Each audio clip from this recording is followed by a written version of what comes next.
imimi munondoudza here kuti mudanirwo wakaitwa mavotes from the beginning. Ngatitange kwakatakatanga kuvhota.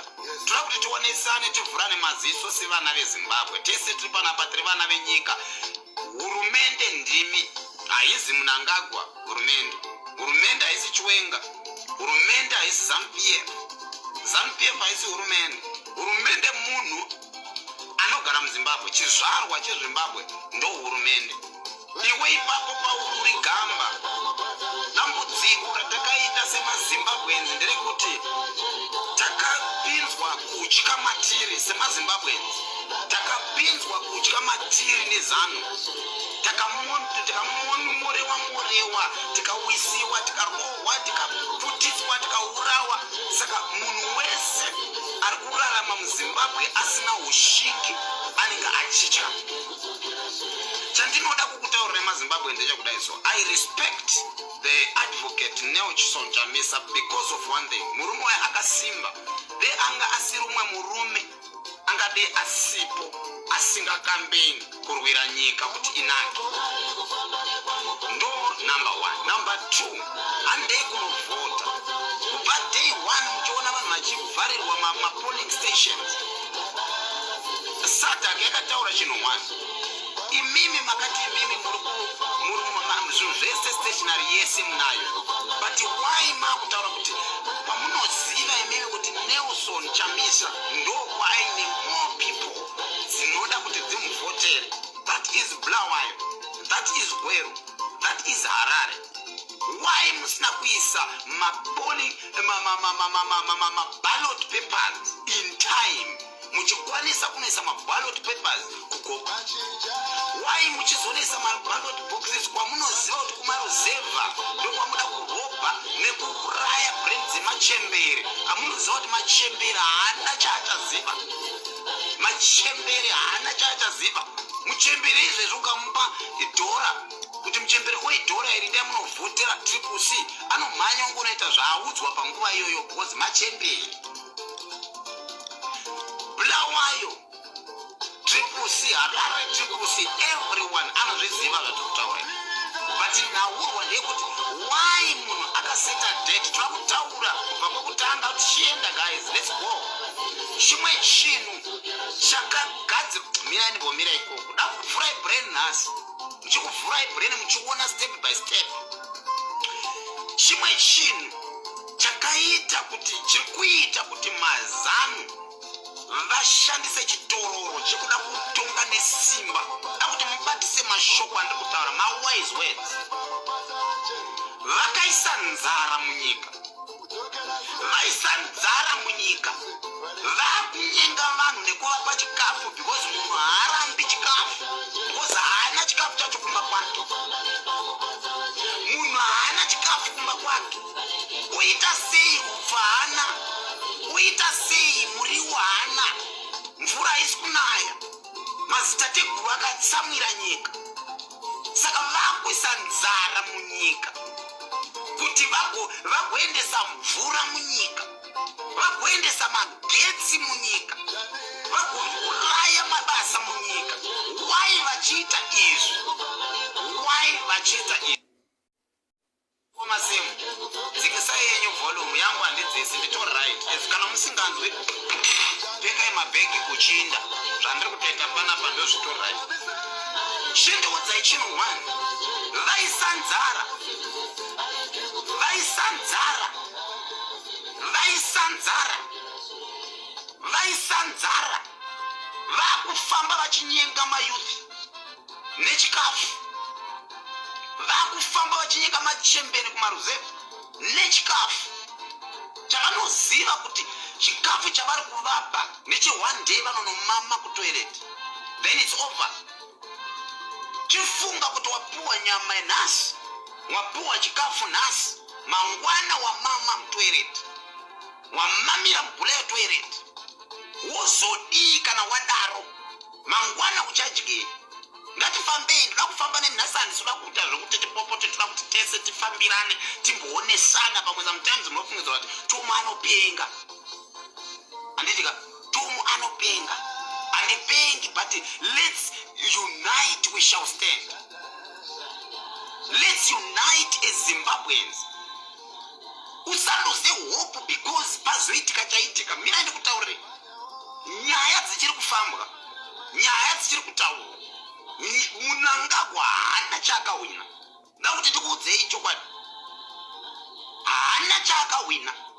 Haasati agadzwa kuti ndiye president wenyika because nyaya ichiri kupisa. So don't lose hope, Zimbabweans. Musaruzewo, rambai makadzvanya. Ndakuudzai chokwadi, vaisa nzara, vaisa magetsi aina, vakutanga kukuteerai one by one vachikudyisai huku. Inzwai, South Africa huku kunokwadzi chamisi. Unotenga ne R5 full chicken. Ndakubatsirai one thing, chamusingazivi. Huku dzese dzamunenge muchifamba muchifidwa muchipiwa hadzisi dziri kuchengetwa muZimbabwe. Dzinonotorwa paSouth Africa dzema R5, dzema R2 kana dzakafa dzega, morostirwa moisirwa zvimaspice, mopuhwa motaka kudya, ungaiziva here kuti yakafa yega. So ngatingwarei Zimbabweans, ngativhurei brand.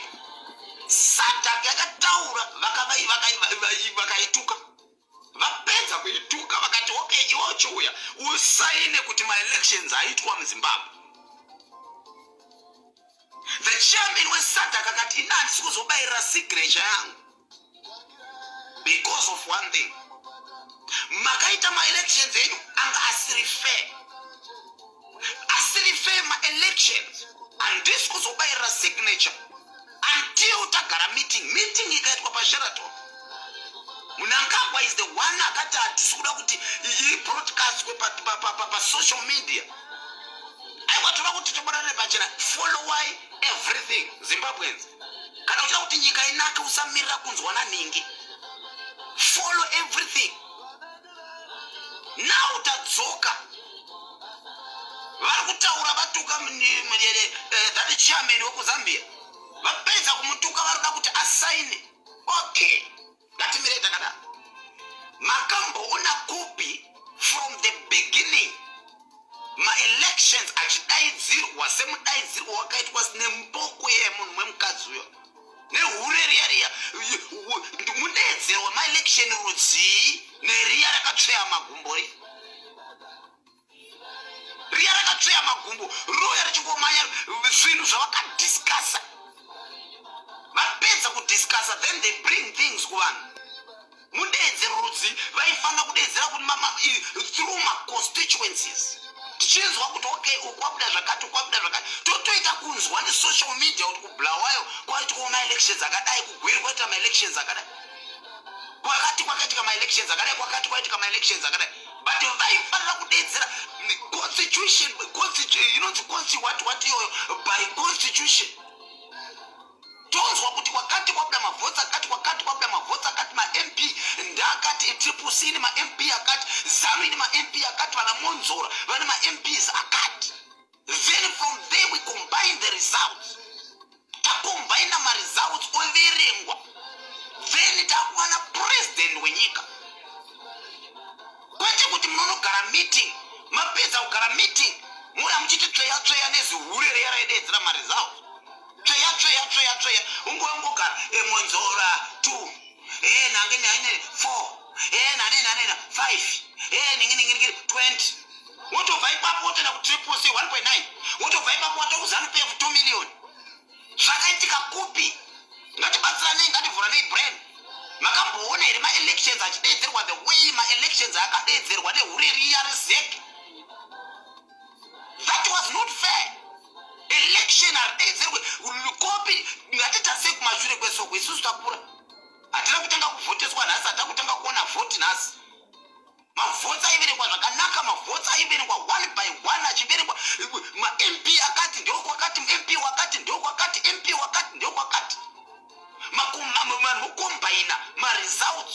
Vakombaina ma-results ozokuti ZANUPF ine 2 million, ZEC ine 7 million.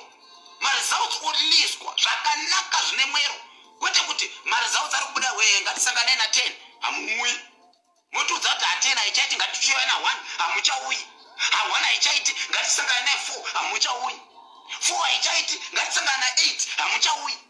8 yacho yachaya ngatisangane na 10 yacho yachaya maresults akamanzwa na 11 munhu wese akatarisa mumastreet kuti maresults ari kupi tindikupi kwatingazwa maresults hakuna chinhu chakadaro people ngatirezinei ngatisenzesei brain kuisa kushayisa mvura munyika kuda kuti vanhu vamaisire majojo tank nezvibhorani kuti vakambeni nekuisa jojo tank because riri cheaper. Jojo tank ku South Africa you can buy it even 500 rand. 500 rand, that is less than $20. Wobuy ziwa ne jojo tank ma Zimbabweans got very brain. Wobuy ziwa ne chibhorani chokuti unodhirira wega $400, $500. Chakaperera in everything. But at the end of the day we are blaming ourselves. To blame vanhu vakawanda kuti guys zvakamira sei, but mhosva haina president, mhosva haina vakavhota. Mese makavhota, you do very good thing. Makavhota, it was a good thing. And I appreciate that makati wakavhota, makapedza kuvhota, makamira everyone akadisappointiwa nemaresults akapuridzwa. But let me tell you, wondo haisati yamira. Musaruze hope muchifungidzira kuti yakatowina zanu, haisati yawina. Nyaya dziri kutaurwa almost every day. Kana asina kubva Mnangagwa hatisi kuzonyarara. Zvechisimba taabho. Zvechisimba zvamakashandisa the time of Mugabe, the time of whoever, taabho. I explained it to you last time. Munyika mune vanhu vakadzidza but vari kukanya dhaka by now. Ndakakuudza iyi last time. Mune madegree, mune mauniversity muZimbabwe, but now vari kusuka ndiro kuvarungu kutsvaka kuti dei vana vadya, dei vabereki vadya, dei ndafadza mubereki. Uri kubenefita chi? Iwewe uri kuzasi, uri kutumwa nemazano uchiponda hama dzako uchipuwa dhora. Iwe vari kudya mamillions. They are eating millions. They are eating millions. Millions vari kudya almost every day. Vari kurara pamusoro pemari, havana mibhedha, vanobata pamusoro pemayusa. Ive ndime muchingonzi havanopenga, havana brain.